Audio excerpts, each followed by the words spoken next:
చంద్రబాబు నాయుడు గారు రా కదిలిరా ప్రోగ్రాం కూడా ఇది లాస్ట్ ప్రోగ్రాం కూడా పెనుగొండలో కియా పరిశ్రమలో దగ్గర రా కదిలిరా ప్రోగ్రాం పెట్టారు.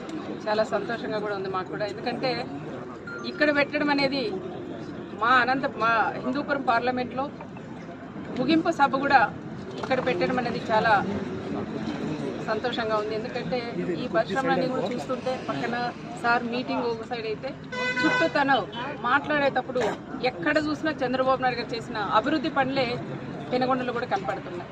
ఈరోజు కియా లాంటివి వచ్చినాయంటే గౌరవ చంద్రబాబు నాయుడు గారు పుణ్యమానం మనం అనుకోవచ్చు. కొల్లపల్లి రిజర్వాయర్ కూడా ఆ రోజు చంద్రబాబు నాయుడు గారు నీళ్ళు ఇవ్వడం వల్ల ఇక్కడ కియా పరిశ్రమ వచ్చింది.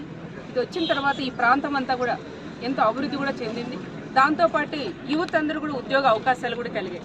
ఈరోజు ప్రతి ఇంటికి ఏ గ్రామానికి వెళ్ళినా ఏ ఇంటికి వెళ్ళినా ప్రతి ఒక్కరూ ఎక్కడ పోయినారమ్మా పిల్లలంటేనే జాబ్ పోయినారక్క డ్యూటీ పోయినారు అంటున్నారు. ప్రతి ఇంట్లో ఆడపిల్లలు కానీ మగపిల్లలు కానీ డ్యూటీ ఏం డ్యూటీ అని కూడా మేము అడుగుతున్నాం. అక్కడ కియా కూడా మా నాన్న చంద్రబాబు నాయుడు గారు తీసుకొచ్చారు. అక్కడే మా పిల్లలు కూడా జాబ్ చేస్తున్నారు. ఈరోజు కియానే మాకు లేకపోతే బెంగళూరు కానీ ఎక్కడైనా చెన్నై కానీ ఇట్లా వలసలు పోయే పరిస్థితి కూడా మాకు ఏర్పడింది. ఈరోజు చంద్రబాబు నాయుడు గారు ఒక దేవుడిగా మేము కూడా భావించాలా. గతంలో కొన్ని పొరపాట్ల వల్ల మనం ఓడించుకున్నాం. అదే లేకోకుండా ఈరోజు చంద్రబాబు నాయుడు గారు సీఎం నింటే ఇంకా ఈ ప్రాంతాలంతా కూడా బాగుపడిండేటువంటి ఎంతోమంది పేదవాళ్ళు కూడా చెప్పిన మాట మీకు అందరికీ నేను తెలియజేస్తున్నాను.